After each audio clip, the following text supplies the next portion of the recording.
Hello, and welcome to this episode of the Wasting All the Time Open Access Interview Series. It's not closed, it's open. And now that we've got that boring introduction out of the way, that was crap. Let's make this a little bit like Phill and Phill. Going down for it.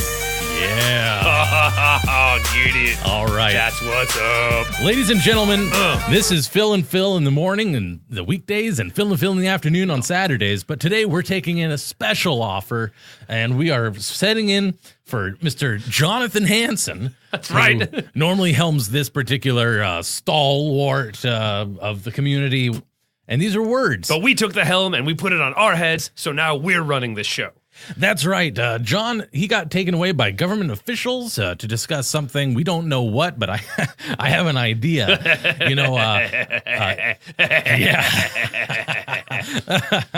Yeah. If you listen to any of their shows, which I don't regularly, but I had to do a little bit, I was forced into it. Corporate. You might find out that Jonathan, he spent a little bit of time recently in a pretty interesting place. He was hiking through the mountains of North Korea. Whoa, really? And, and as you know, North Korea has been sort of in the news lately. They've been doing some interesting tests. And, yeah, that's right. I don't know what kind of test you're talking about. Well, you see, they want to find out if McDonald's can go there. Oh, yeah. Cool story, bro. And it's really McDonald's just, in North Korea. That's right. It's just a matter of whether Mr. Kim Jong-un will let it happen. And he looks like he's let it happen already. Have you seen that guy's waistline? Gotta lay off the kimchi, pal. That's right. So as you can probably tell, we're usually used to a little bit more of a morning zoo routine, but we're going to go ahead and keep it serious, keep it straight for this. Intense. The Open Access Interview Series. And so we're going to be having a real-to-life guest talking about things that, we never even thought of before. And that's going to be really educational for us. We're going to learn stuff. And it'll be fine. Everything will be fine. I don't know. So before we get started, though, Phill? Yeah, Phill. Why don't you tell us about the traffic? So the traffic in the morning is looking pretty crazy. That is insane. The I-5 is backed up all the way to Fair Oaks and Madison. The 44 South is looking pretty nasty, pretty gnarly. I think it's going to be awful if you get out there. So don't go too crazy. Don't be that guy on the freeway. You know what I'm saying? That's your traffic with Phill and Phill. Oh, all right. That sounds like enough to make me. I'm glad I'm here and not there. That's all I've got to say. I'm not. Hey-o. Where is it? Should have that one on speed dial. All right. Well, In your face, sucker. I don't think. I'm sorry. Sorry, Phill. No problem, Phill. We've been doing this for so many years. I feel like I'm going insane. Yeah. So normally what happens on the show is John sits down with a guest and they talk about things, and it sort of evolves over time and you find out the truth. And we're going to do something sort of like that, but we're going to give it the little Phill and Phill twist, if you know what I mean. We're going to fill it up with some Phill action. That's right. That's what I'm used to hearing. That's what people want. So, let's get started with that. Why don't we introduce our guest? Come on in here. Have a seat and make yourself comfortable. Yeah, hello, yeah. Hey, that's Howdy. great to meet you. Today we have Karl Grunwald. It's Karl Grunwald. Uh-huh.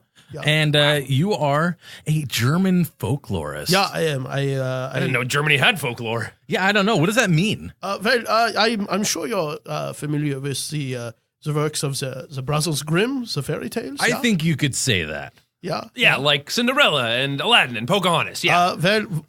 1 out of 3 of those, yes. 1 out of 3 ain't bad. That's better than I did in high school. Yeah, Cinderella actually, we believe that originated in Italy, but it did eventually make it. Phill, you got burned. I did. Wow. Italy. I was not even close. Yeah, it did originally originate there, but it did make its way towards. That's so amazing that a story like that can come all the way here from the Orient. well, we don't call it that anymore, and also that is not Italy. Yeah, Italy's north. It's More north. Way more north. You know, I'm not much of a geography bee. Bazinga. This is a very interesting program you have here. I'm glad that... And you know what? In large part, that's due to you. oh, well, that's very nice of you to say. Italy. Italy. Now, Carl, here's a question that's been burning in my pocket. I want to ask you. Because it's not burning in your brain, that's for sure. No. Burn. You'd have that one on faster quick draw. Carl, I have to ask you this. Was your father's name Carl? No, it was not. It was Günther. Gotcha. Well, that's a good thing, because otherwise you would have been Carl's Jr. Oh, yeah, like the restaurant you have here. Well, I don't have it, but I wish I did. Actually, can we get an intern to get us from Carl's? Yeah, we could. I'm sure we could arrange Make that. that happen. Right. Yeah. There's a guy named Ted who does that, I think. Whatever. Yeah. Yeah. So tell us about Germany, or about folklore, or about yourself. We'll do What got you into little this? bit of lightning round. I just have always been very interested in the fairy stories of my home country, and I decided as a young man that I wanted to go out into the countryside and learn about these tales. Now those are stories that are told at a fair? I'm sorry, excuse me? Did you say that they were fair stories? They're fairy tales. Fairy tales. Yeah, it's a general term to that sort of encompasses folk tales involving People with wings. That's what fairies are, right? Little And people. They have wings. tails? Yeah. well, I was not aware. Oftentimes they involve the fairy folk, the fair folk. Wow. Which are, otherworldly spirits, but they don't always. Wow, Carl. Sometimes it's just interpersonal relationships. You know what, Carl? It sounds like you know way more about German folklore than I do. Can't touch this. Can't touch this. He does. Most people know more about most things than you do, Phil. That's true. Burn. Told constantly. Burn. Please continue, Carl. Oh, but yes. So you like stories? I do enjoy stories, and I enjoy looking at the ways that they all connect and what those stories tell us about the people who tell those stories. Right. For example, we have a particular type of story as identified by the Arne Thompson motif index of fairy tales and folklore. Whoa, index. We're going to have to look which things is up. The bearskin type stories, which comes from a particular Grimm's fairy tale, the title of which is Bearskin. Whoa, hold on. Bearskin? Yeah, bearskin. Now, I may be being a little too literal here, but is that the skin of a bear? It is the skin of a bear, yeah. You nailed it. Wow. Good one, Phil.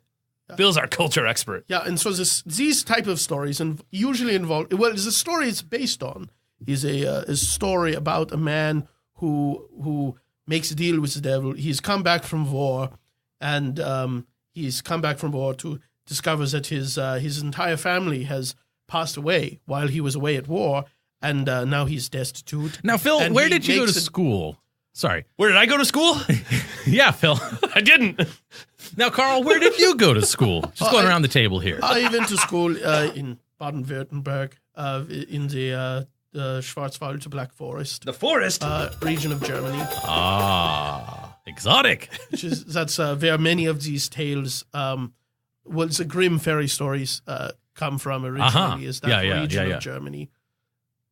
So you mentioned that this guy came home from war and his family was dead. That doesn't seem very happy. I thought these fairy tales were supposed to be like delightful and charming to children of all ages. That's just the way the story is set up. So he makes a deal then with the devil. Okay, getting darker. And the devil says, okay, well, I will give you all this money and success if you will make the deal with me that for 1 year, you must never shave your beard, never cut your hair, Talk about no shave November. never bathe, Oh, and you must always wear this bearskin outfit. You know what? If the devil came to me and said he would do something, but he wanted all those things done instead, I would say, just do it. You're very impulsive, Phil. yeah, well, that's what happens. Right. And so This guy has to be a stinky hobo wearing a rug for, what would you say, a year? a year, yes. So forgive me, Carl, if I asked you this already, but where did you go to school? In Baden-Württemberg. And that's in Philadelphia, or? It's in I think it's Germany. north of. It's just in the very southernmost, it's one of the southernmost states of Germany. I did not know that Germany had the United States. I did. Yeah, are they? Yeah, no, me neither. Nope, did not know it. Well, That was weird. not generally speaking the same way that America has states. But Wow, I almost feel like I need a sound effect that's the more you know. Maybe we can get that for next time? Yeah, definitely. We'll Yeah, get one of the interns. Ted, right? Is the intern? Yeah. Ted. Yeah, he's on it. All right. Well, I have to say that since our last break, so let's go ahead and take one pretty soon here. And when we come back, we'll hear more from Karl Grunwald, a German folklorist who went to school in the United States of Germany. And I'll have had some Carl's Jr. Oh, yeah. We'll be right back after this. All right, Phil, now it's time to do a little bit of what pays the bills around here. That's, And here we go. That's called advertising. Let's make something up on the spot. Okay. As it is told, the Kraken rum is an imported rum from the Caribbean blended with secret spices. Named for the sea beast of myth and legend, the Kraken rum is strong, rich, black, and smooth. Is that right? That's right, Phil. It is said that a ship carrying one of the largest quantities of black spiced rum ever to be brought over from the Caribbean islands, for unexplained reasons, never reached its destination. Stories were plentiful, and while an attack by the Kraken is suspected, no stories were ever confirmed. You know what, Phil? What's that, Phil? I think we're getting enough of story time from Carl. Yeah, this is a lot of just... Let's make this real, huh? Yeah, let's do that. All right. You know what, Phil? What? I gotta be honest. I gotta come clean. I gotta be legit right now. Open up. What do you got? I love Kraken. Well, it's because you're a normal human. And every normal human loves Kraken. But not every normal human is lucky enough to know about Kraken. And that's true. why we're here. That's why we're here, to let you know about the glorious black liquid that will change your life and make you basically the happiest person to ever exist. Now, I could tell you that they pay us for this advertisement, You could say that. and that's true. And I could also tell you that they send me free bottles, and that is also true. Yes. But what I can't be paid to say is that I love Kraken to a fault, some would say. That's true. We're actually a little concerned about you. I bring it out at every occasion, and every day is an occasion in my house. It's true. There are stacks of empty glass bottles. That's right. It's a little hobby of mine. I stack bottles. He's made a castle.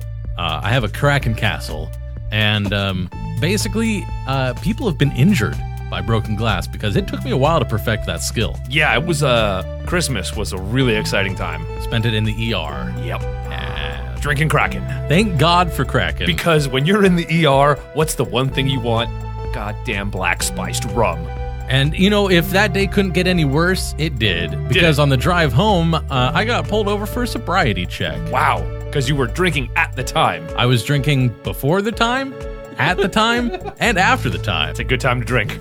Well, if they're going to call it the drunk tank, You may as well be drunk. that's right. And thanks to...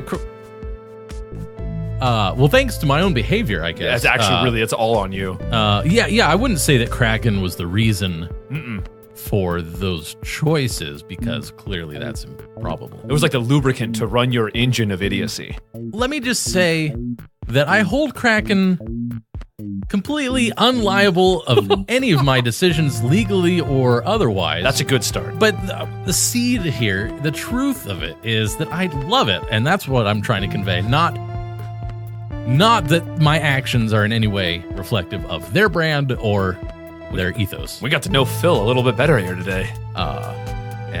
Yeah. Wow. Well, anyway, back Yeah. to the show. So yeah, drink responsibly. Kraken. Drink responsibly. I just said that. You didn't have to do it. Well, I wanted to stumble on the word drink a little more. Oh, okay. That's rough. But tasty. Welcome back to Phill and Phill and wasting all the Waiting time all the access. Open Phill series. with our guests, Phill and Phill, That's us. filling Phill. in for Jonathan Hansen, who is Probably dead. probably working for the deep state. Or both. All right, now our guest today is Mr. Karl Grunwald. This guy, he is. He is a German folklorist, Oh. and that's very interesting. Karl, I want to start off I'm asking Phill. you. He's Karl. You're Phill. There's way more Phils in the room than there are Karls. That's true. And if I just say Phill, chances are good it'll be the right one. That's like 60%. It's like it. It does make me feel special. Karl, I want to start off by asking you a question. Where did you go to school? I went to school in Baden-Württemberg in the Black Forest. Oh, that's right. You said that's in the south. Yes, in the south of Germany. Not like Italy, which is in the north, That's right. Italy is south of Germany, actually. but north of Philadelphia. Correct. Probably. I'm not sure where it All right. matches up as far as... No need to get catty. You've been saving that one for a while, haven't you, Phill? All day. Okay, Phill. right. Look, I know you have a book coming out, and we want to get to that. But first, we want to know more about Karl the man. Oh, well, I'm a German folklorist, as you've said. That was a statement, not a question. Okay. Karl, where did you grow up? I grew up in Germany, in the Bavaria region, the south there. And Do they have chocolate cake? They do make chocolate cakes there, yes. Oh, yes. And your father's name was not Karl. It was not. It was So you are German. not a Karl's Jr. Oh, I don't know if you deserve a rim shot for that one, Phill. Well, it happened anyway. I Funny guess how it that did. works. Okay, Karl, tell me more about your passion, these fair stories. Yeah, it's fairy tales, folklore. And I'm very interested, and it's the topic of my book actually, is not just a dry rehashing of, the general archetypes, the stories as they appear in the Aaron Thompson Motif Index. What are these individual types of stories, and what are the stories that fall under those types? What I'm interested in is what we can learn about the people who told these stories, their views as pertains to these stories. What can we find out about these people and their views on things as opposed to how we view these subjects in modern days? Yes, Karl. That was a roller coaster from beginning to end. Tell me that's the end. Karl? That's the topic of my book, yes. That's great. And so this is... I was scintillating scintillation. That was. Now, what did you say these stories were called? They go by many different names. Colloquially in this country, I believe they're referred to as fairy tales. No, I got that. No, but you said something about what the stories were about or something? Did you say like bears? Well, that was just one particular example. So that's a story about people who have bare skin, meaning they're naked. It's one of those naked stories. No, it's Sexy and I know it. Yeah. Get down. no bearskin type stories are generally stories about a man, usually a man, can sometimes be a woman, but it's a man who makes a deal with the devil.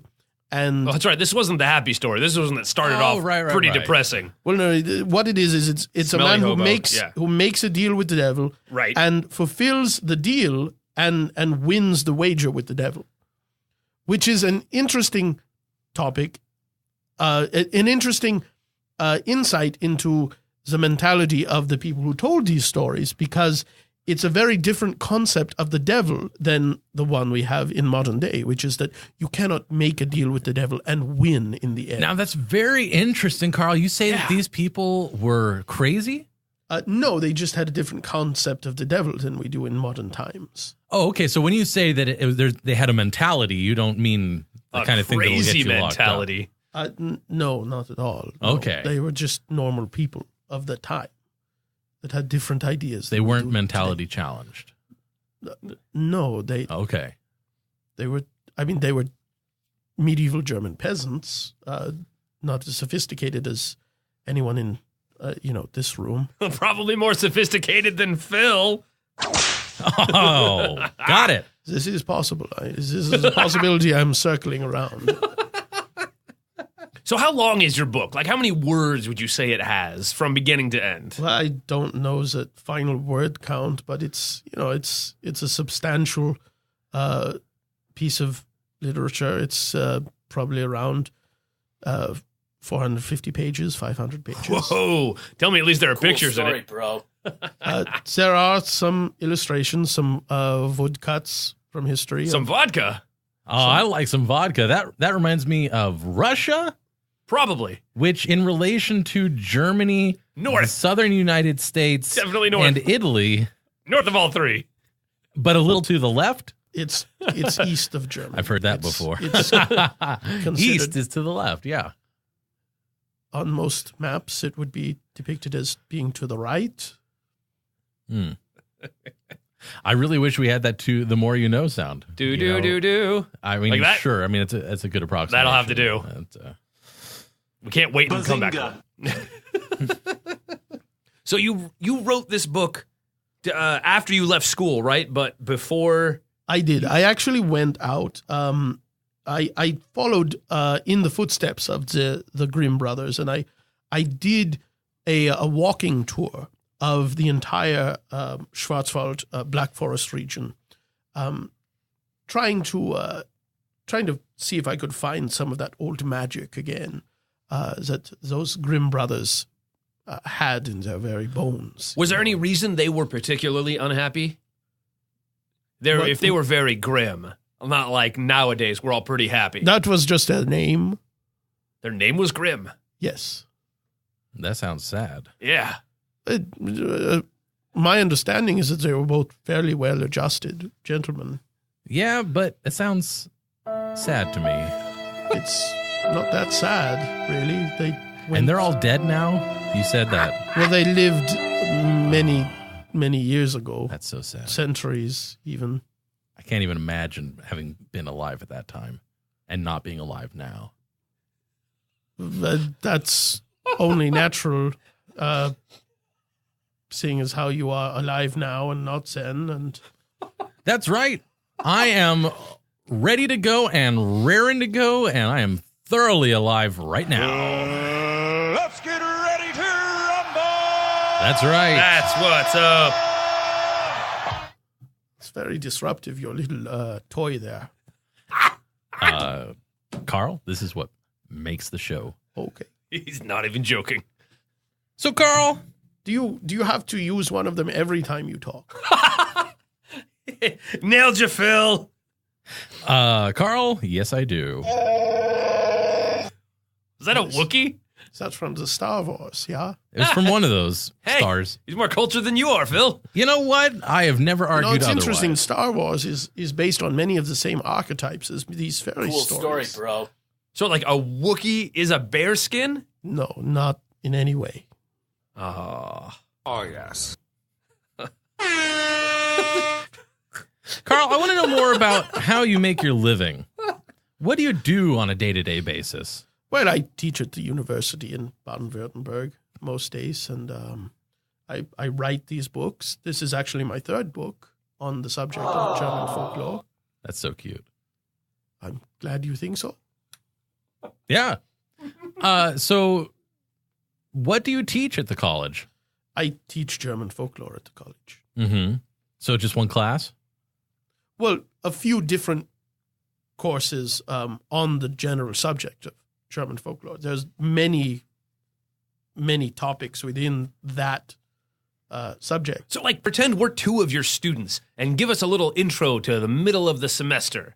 Like, go ahead and just roll us out some of that knowledge. Yeah, Like, you know, we're taking notes. I've always been a fan of learning, Phill, and I think that you've been that way as well. For the most part. Except when I dropped out of school. Oh. Well, just general topic I would go over in German in the 101 course. Yeah, but make it exciting. It's middle of the semester. Things are in full flow. We're ready to go. Many people don't know that there is an index of these tales, the Arne Thompson Motif Index, which gathers all these tales by subject matter, by type. There are many variations on the same sort of tale, and people and these have been categorized by their similarities. For example, you have many tales which are referred to as Bluebeard stories, which are tales of untrustworthy bridegrooms who are untrustworthy. Yes, who kill their wives. They are serial killers. They are very bad boys. Yes, that is a relevant use of your toy there. Yes. And that's you call that a bluebird? Bluebeard. And that's different from skinning a bear. That is different from the bearskin stories. Yes. Okay, good. And so Bluebeards kill their wives. Yes. Bear skinners make a deal with the devil. Yeah. These things, this is not making a lot of sense to me, but I'm just a simple down-home country boy. I'm just passionate about learning. So Yeah. I'm a passive learner, so I don't necessarily ask a ton of questions back. So just go ahead and continue. Yeah, so Bluebeard stories, they involve untrustworthy bridegrooms who end up killing their wives. Sorry. I And usually had to it's let a sort that of, usually a sort of serial killer getting sort hungry of now. thing. And usually we join the action with their marriage to whoever is the latest bride. Okay, well, I don't want to know the whole story, spoiler alert, but what about another kind of story? Another kind of story. Yeah. Right. Well, another kind of story. I mean, if you're would teaching be, an entire semester course on this. Really, Phil? there's a recurring character in German folklore, which is Jack, the character of Jack. And what's he all about? Like And the Beanstalk? Yes, like Anne's Beanstalk. Boom! Oh, Nailed it! And the Ripper? No, not like Jack the Ripper. No, Jack and the Ripper? no. But Jack is sort of a stand-in for a clever peasant everyman sort of character. A character who is thrown into an extraordinary situation, but due to his good, common, clever peasant sense, is able to adapt and make his way through whatever trial, but simply by applying good old-fashioned folk wisdom, Wow. So those are stories that end happy, Generally speaking, yes. as opposed to the ones that end sad. Right, like the death of the hen is a very popular example of stories in which, say, grim moniker is actually very apropos. Yes. You said Edgar Allan Poe wrote some? No, it's apropos. That sounds like As in, French. I thought you were German. It's just an expression. It means appropriate. So that's a Very- bluebird. It's not a bluebird. No, it's a Because he skinned has bear. to propose first. Yeah, and then he skins the bear. Yeah. No, you skin the bear before you get All right, married. you're conflating many different things. I This is think the I'm reason- starting to get it. Like, I feel like the guy in A Beautiful Mind, where he's like got all of this things connecting This is not like that. and they float around him. This is no. Look, I feel like this is a real accomplishment for me. And That's you deserve all the applause you're going to get for that one. that's right. So let's end this particular story on a high note, on a happy note, and we'll go to break here. It's time to go to break, and once again, you've been listening to the Open Access interview series with Phil and Phil in the morning. Hi, Phil. On the weekdays and on the afternoon. But today we're doing this, and our guest is Karl Grunwald. We'll be right back. Okay, Phil, it's time for another break, and I just wanted to mention, in case anyone's noticed, due to prior litigation, we are forbidden from using our soundboard on these commercial reads. So you'll just have to imagine all the gloriousness in your head. Yeah, there'll be a point in the ad where you'll say to yourself, I bet now is when they drop the bass. And you're probably right. You're always right, because you're our faithful listeners. You're also not wrong. Heyo. Okay, let's pay the bills. Let's Here keep we the go. lights on here, Phil. All right. Box is a delightful subscription box service that caters to those who want artisanal, unique hand-decorated containers shipped to their doorstep every month. That's right, Phil. You'll receive 5 containers per box, all inspired by a different artist every month. Yep. Past artists that have served as inspiration include Picasso, Monet, Rothschild, Matisse, Rembrandt, and Pollock. Pollock is a hack. Also more. Also more. I love that more artist. Each container is hand-decorated by a prison inmate as part of an extensive cultural rehabilitation process. Wait, hold on, Phil. These are made by prisoners? They hand-decorated and made, apparently. Wow, that explains the notes I've been finding. Ooh. Every month, volunteer art docents introduce convicted felons to the oeuvre of a major artist that has stood out through the ages. So you would have played a sound effect there because oeuvre is a weird word. Oh, it's so weird. So many vowels. Almost all of them. Yeah. O, E, U, sometimes V.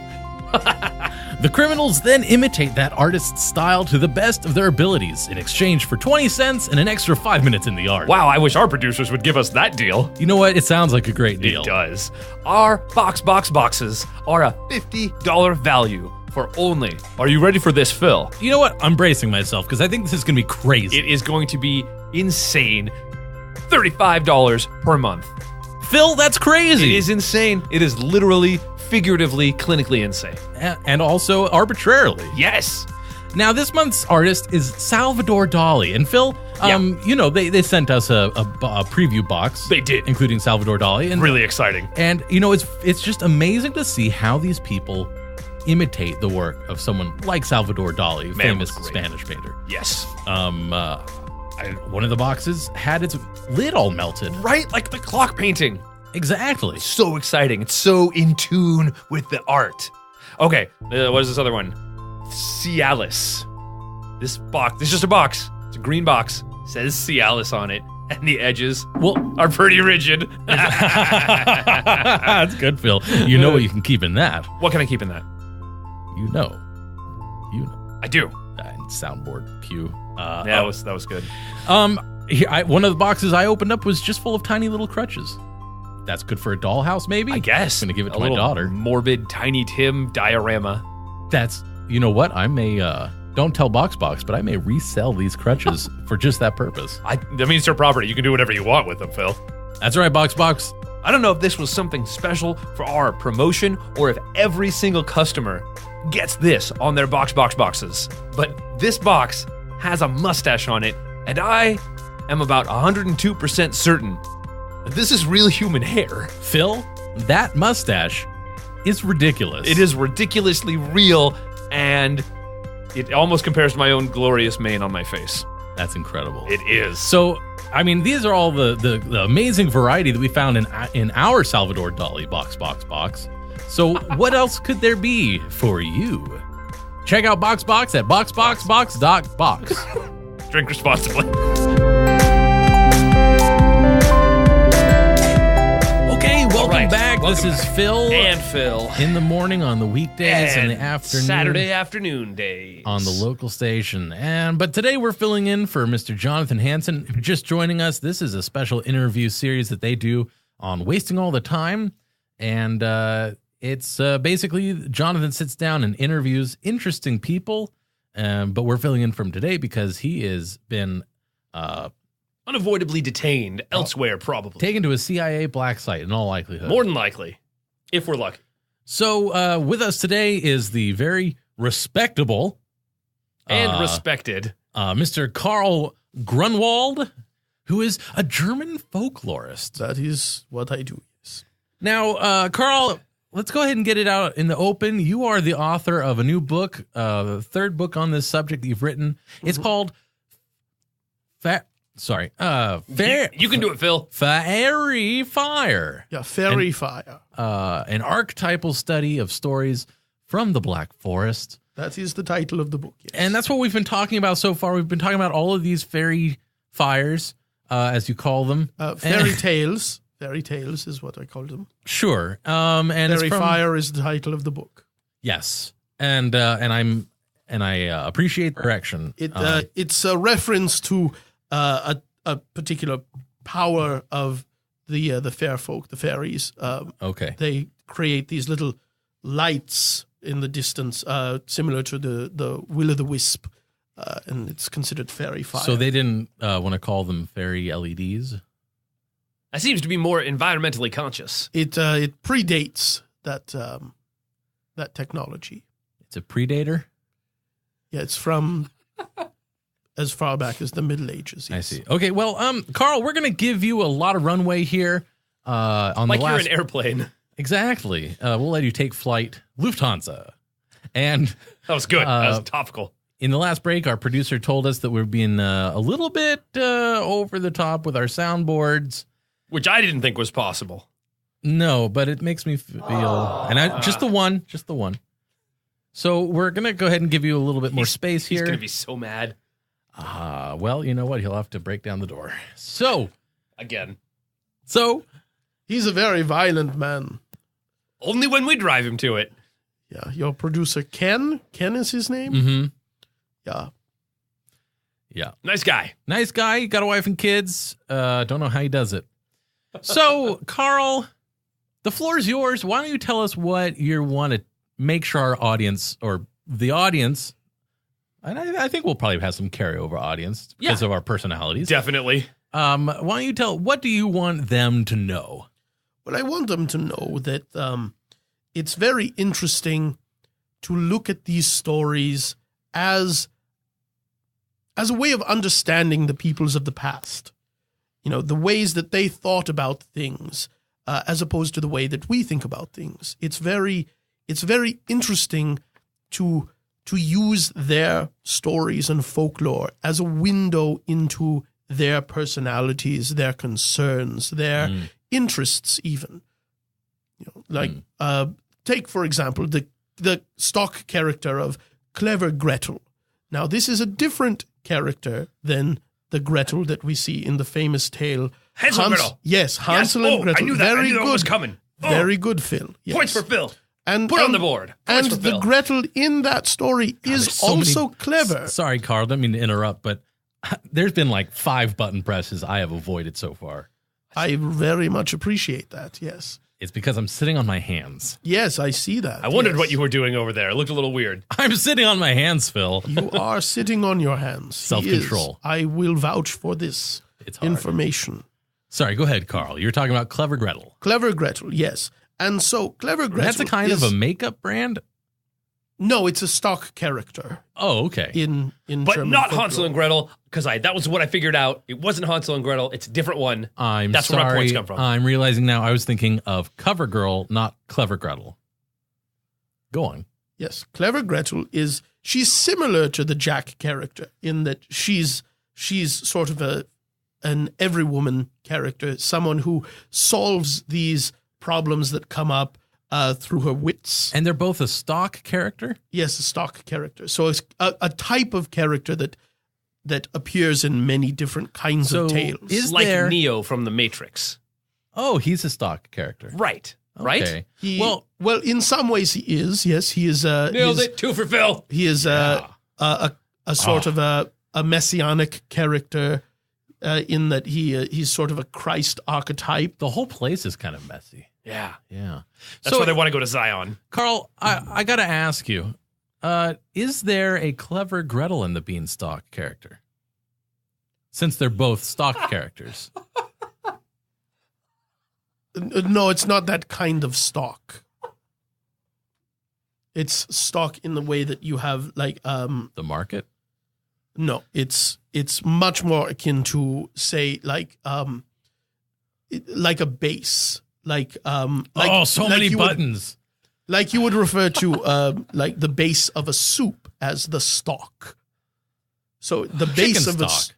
yes. So stock. not soup, but the chicken stock. So yes, you would use chicken stock as the base for a chicken soup. Carl, I'm So sorry. you would use Clever Gretel I'm as the base Yeah. of a Clever Gretel story. I'm getting the stink eye through the window, Carl. So why don't you go ahead and continue on? And I'll, So That was good. yeah. so Thanks, Phil. Clever Gretel, her stories tend to be slightly more mundane. Like Phill. They tend Come on, to Phil. they tend to be stories funny, though. that give us some insight into the lives and interests and sort of wishes of the women of the time period. Like what sort of movies they like to watch? Well, there were no movies at that time. TV shows. Neither were there TV shows. No. Webcomics. No. These Podcasts. These stories that we're talking about were one of the primary modes of entertainment, actually. Okay, so are these women like The Handmaid's Tale? No. You watched that, Phil? No, but I know it's about women from a long time ago. Oh, okay. It's actually a dystopian future that is being described in The Handmaid's Tale. But I think it was written quite a while ago. It was written in the 1980s. Which yes. is like the time you're talking about, right? No, I am talking about more like the the 1680s. Okay. Apparently before there was TV and movies. Yes. So it's it is already out of my bailiwick. before those times, yes. Karl, I got to do my due diligence here, and I'm just going to ask you, on my notes here, I have circled several times, what school did you go to? Did we already cover that? We have covered that several times, yes. Okay, I'll circle it again. All right, go ahead. Yes, well, Clever Gretel, one of her most famous stories, the story that is titled for her, is Hansel the and Gretel. story. No, it is called Clever Gretel. Oh. And it's a Monday story. It's a mundane story. Yes. Remember like you?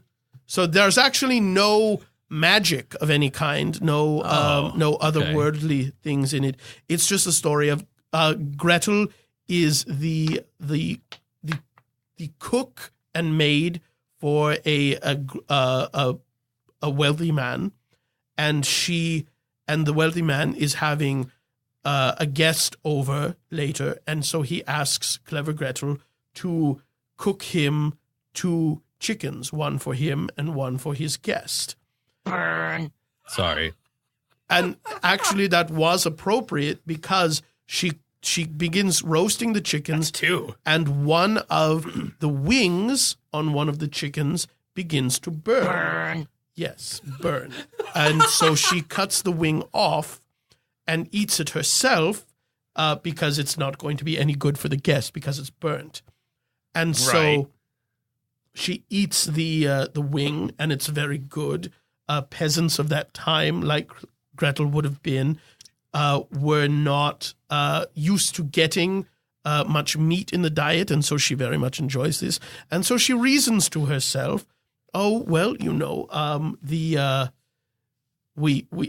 I should eat a wing from the other chicken so that both chickens are equal." And so she cuts a wing off the other chicken to make them equal. The chicken is dead. It does not scream. And so she eats this. She very much enjoys it. And then she ends up being tempted into eating one of the entire chickens. I know that feeling. Isn't that a cow? Yeah. Yes. And so You don't have a chicken sound on there? she eats this chicken, and we'll add it to the list. No, she's, contrite about this, but it is very good. She's a very good cook, and she's made a very good chicken. And she starts worrying about, I'm supposed to cook 2 chickens, but now there is only 1. But she figures, they can share it. I can say that one of the chickens was burnt or it was not any good, and they can share 1 chicken. But after a while of looking at this chicken, the guest is running late. She's looking at this chicken. She does take a nap at one point, yes, and she wakes up and she's a little hungry, and so she eats the other chicken, so she's eaten both chickens. Karl, she ate the second chicken. She ate the second chicken. She ate Yes, the second did, Phil. chicken? Yes, and so now Wow. she's worried. What is she going to do? Her master is going to be very angry with She her. should give him the pheasant that you were talking about. There is not a pheasant. You What? said that there was a pheasant woman? She's a peasant woman. Oh. Okay, because I thought that meant that she would have pheasants. That would make But sense. so what she does Another is- culture, is Phil. sorry. she goes out and she intercepts the guest. She finds the guest. He's on his way, and she meets him outside. Right. And she says, "Oh, guest, you must turn around and run away. You are my master is actually very angry with you, and he has vowed that he is going to chop off your hands as soon as he sees you. Whoa, that seems a little extreme. That is And then she goes intense. to her master, and she says, Master, you'll never guess what has happened. Your guest came in, and he took both of the chickens for himself, and he has run away now. You could say that he's flown the coop. Yes. Yes, and so the... Hold on, Carl. Okay. How much are you legally allowed to play before it is a copyright violation? That's a much. Okay. So the master he's just bewildered. He's not even mad. So he has the butcher knife, and he runs out after the guest, yelling, "No, just one, I just want one." And he's talking about the chickens, but the guest thinks he's talking about I only want to cut off one of your hands. So he keeps running, and that's the end of the story. Clever Gretel has eaten both of the chickens, and she has fooled everyone into thinking that she has done nothing. That's a good story. So when does Hansel show up? He does not show up in this story. This is a different character than the Gretel in Hansel and Gretel. Okay, I got all excited about that earlier. I thought I had it on the nose. But so this shows us some of the things that that women of the time would have been concerned with and thought of as, she's very clever in her sphere. She's able to play these men, these more powerful men against each other, just because she knows more about what's going on in the kitchen than they do. Bazinga. So she's good at chicken cooking. That's You could say that she cooked their chicken. Cooked their goose, I think the old adage goes. And that's another kind of bird. Chicken? Goose. That's what I said. And pheasant. Yeah. 3 birds, 1 stone. And that's also one of the fairy tales. 3 birds with 1 stone. I was going to say, wasn't that not a fairy tale because there wasn't a fairy in it? Well, it's still a folk tale. But is it a fairy tale? Yeah, it is one of the collected Grimm stories, yes. But there were no fairies. Phil, I think I'm picking up what you're putting down. I think so. Can it really be called a fairy tale if there's no fairy fire? Look, I do not make the rules of what gets to be a fairy tale and what doesn't get to be a fairy tale. The brothers Grimm collected this story in their book of Grimm's fairy tales, and it's in there, so we call it a fairy tale. Burn. All right, Carl. So is that one of the stories that's in your book? That we do talk about Clever Gretel, yes. But you do an archetypal study of it. Right, because Clever Gretel is an archetypal story. Do you know any other archetypals?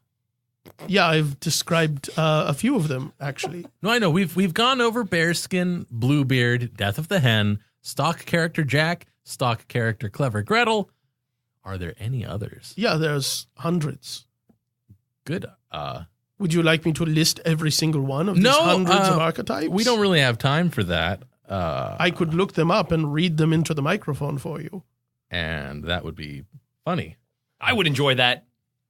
But we don't actually have time. Oh, shucks. Are you sure, Phil? I am. Yes, I know you do not have time. I was being sarcastic. Pretty sure. Phil doesn't get sarcasm. Anyway, wow. Dance break. Going down for real.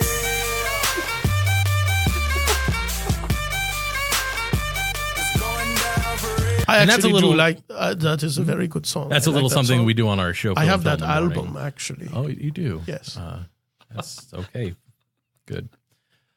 Are you familiar with his other works? I don't know if there's any others on the soundboard. No. All you know of his work is that what the button plays. Are there? all of his other songs that short? That's actually just an excerpt of that song. Oh, it's It's a very good song. It's a good album. I don't collect that much music these days, after Napster got shut down. So I miss LimeWire myself. oh yeah, I never got into that, Those were the days though, Yep. It's been a while. So, Karl, thank you so much for joining us. Well, thank you for having me. I think we did a for all- great job of explaining what your book is about and for who all the you good it are. did, yes. And we did talk about where you went to school. We did, yes. Did you circle it? Several times. Yeah, It was in Baden-Württemberg. Yes. In the Black Forest. near Italy. Yeah. North of Italy. So, Karl, is there anything else that you want to say before we let you go, before we let you loose to the world? Good luck with that. Please, if you're interested in such things, buy my book when it comes out. Okay, and one more time, that is called Faerie Fire. Faerie Fire, an Why did archetypal you spell study. it that way? By the way, that's like It's an archaic spelling. almost of the word all fairy. of the vowels in it. Yeah, it's just an archaic spelling of fairy. It looks nifty. My publisher recommended it. So it's an archetypal spelling. No, archaic, an old-fashioned spelling. Okay, is it someone's birthday? We have an archaic here. All right. Well, I think that you can say we've done a great job here, Phill, You could say that, Phil. and I have, And you did. and I will continue to do so. So until next time when we are on our regular show. So Thanks, Italy. we Take it away, Phil. we're gonna take it out. Play me off, Johnny. So my name is Phill. I'm Phil. And we interviewed Karl Grunwald, and I think we knocked it out of the goddamned park. So, thanks so much for listening. We appreciate it. And this says good night, but this is the middle of the day. Good night, everyone. Good night, folks.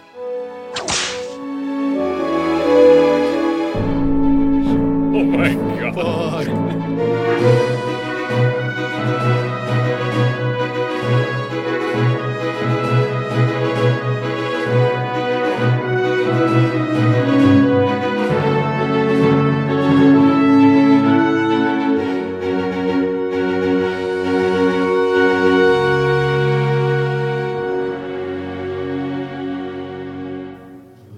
If you enjoyed the show, then leave us a rating and review on iTunes, Stitcher, or anywhere that lets you put in a review.